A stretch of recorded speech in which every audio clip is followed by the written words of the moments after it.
शादी का पहला दिन रितिका अपने ससुराल में दुल्हन की ड्रेस में बैठी हुई थी। एक के बाद एक लगातार कई सारे हाथ रितिका के मुंह में, कभी मिठाई, कभी छोले भटूरे, कभी पानी पूरी, तो कभी चिकन टिक्का खिलाते ही चले जा रहे थे। अरे बस बस, मेरा पेट। अरे खा बहू, तू भी क्या याद रखेगी अपने ससुराल में अपना पहला दिन। अरे और नहीं खाना मुझे।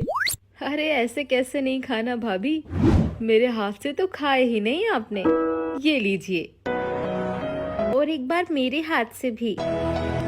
इसी तरह लगातार कई सारे लोग रितिका को अपने हाथ से तरह तरह की चीजें खिलाते चले जा रहे थे।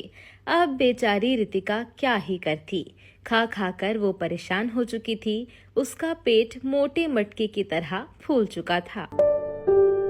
रितिका बहू, जाओ, थोड़ा समय तक अपने कमरे में जाकर आराम कर लो।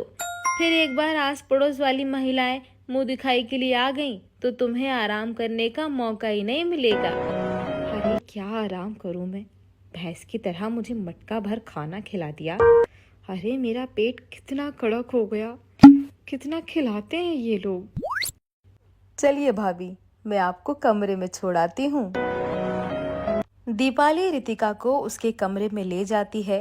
रितिका को सबने इतना खिला दिया था कि उसका पेट ऐसे बाहर निकल आया था जैसे रितिका गर्भवती हो। ये मेरा पेट तो ऐसा लग रहा है जैसे मैं 3 महीने की गर्भवती हूँ।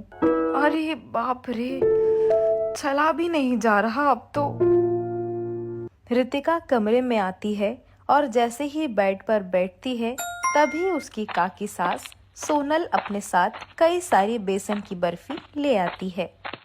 रितिका बहू, ये लो, बेसन की बर्फी खा लो। ये मेरी सास की चाची की मौसी के बेटी रिया ने भेजी है।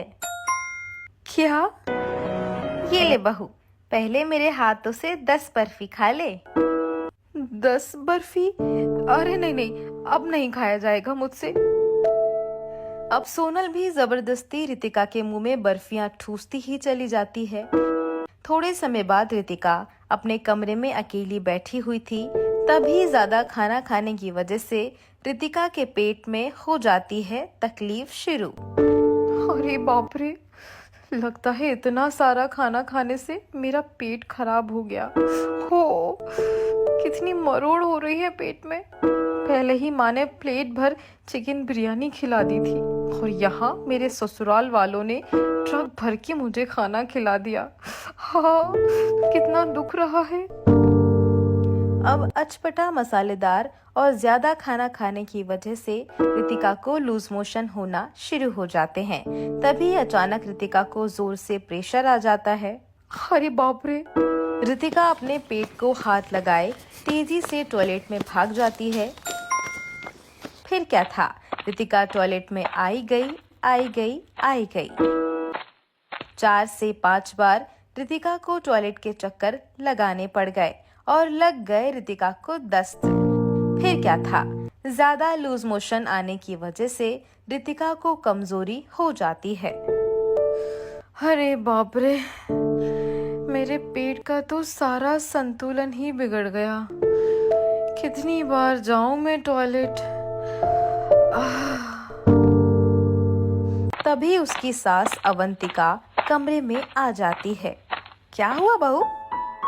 माजी, माजी वो। बहू, ये माजी माजी करना छोड़ो, जल्दी से तैयार होकर नीचे आ जाओ। नीचे आस पड़ोस वाली सभी तुम्हारे मुंह दिखाई के लिए बैठी हैं। चलो जल्दी से नीचे आ जाओ। इतना कहकर अवंतिका वहां से चली जाती है। यहाँ मेरे पेट का पूरा कारनामा बिगड़ गया और माँ जी को मुंह दिखाई की पड़ी है। अब मैं कैसे जाऊं सबके सामने इस हालत में। रितिका जैसे तैसे अपने कपड़े ठीक करती है और कमरे से बाहर आती है। रितिका सीढ़ियां उतरने लगती है। उस समय सब लोग उसे देखकर बहुत खुश होने लगते हैं। तभी रितिका को लूज मोशन आ जाता है और उसका पेट गुड़गुड़ करना शुरू कर देता है। लो, आ गई मेरी बहू।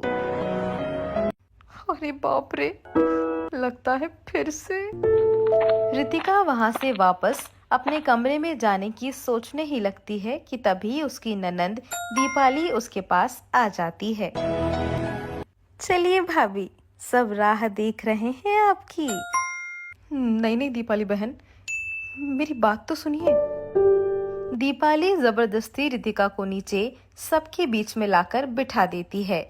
अब बेचारी रितिका का पेट गुड़गुड़ करना शुरू कर देता है। अरे बाप रे, कहीं मैंने यहीं पॉटी कर दी तो सब क्या सोचेंगे। आह, नहीं नहीं, रुक जा। अरे नहीं नहीं, अब बर्दाश्त नहीं होता, अब तो भागना ही पड़ेगा। रितिका सबके बीच से उठकर दौड़ती हुई अपने कमरे में भाग जाती है। ये देखकर सब हक्का बक्का रह जाते हैं। अरे बहू, क्या हुआ? कहाँ जा रही हो? भाभी! रितिका सीधे अपने कमरे में जाकर टॉयलेट में चली जाती है। ये देखकर अवंतिका और दीपाली रितिका के कमरे में आते हैं। तभी रितिका टॉयलेट से बाहर आती है। बाप रे, ये मेरे दस्त कब बंद होंगे? ये सब क्या है बहू? बाहर सब लोग बैठे हैं और तुम उनके सामने इस तरह उठकर क्यों चली आई? सारे लोग कितनी बातें बना रहे हैं नीचे। मुझे माफ कर दीजिए माँ जी, आप सबने मुझे इतना सारा खाना खिला दिया कि मेरा पेट ही खराब हो गया और मुझे दस्त लग गए, जिसके बाद टॉयलेट जाकर मेरी हालत खराब हो गई। तभी ज्यादा लूज मोशन के कारण रितिका को कमजोरी हो जाती है और वो वहीं बेहोश हो जाती है। तभी अवंतिका डॉक्टर को बुलाती है, जिसके बाद जैसे तैसे रितिका को होश आ जाते हैं। हमें माफ कर दे बहू, तू हमारे कारण इतनी तकलीफ में पड़ गई और हमें इस बात का पता ही नहीं चला। हमने एक भी बार नहीं सोचा कि इतना खाना खिलाने से तुम्हारा पेट ही खराब हो जाएगा। हमें माफ कर दे बहू, हमारे कारण तुझे बहुत तकलीफ हुई।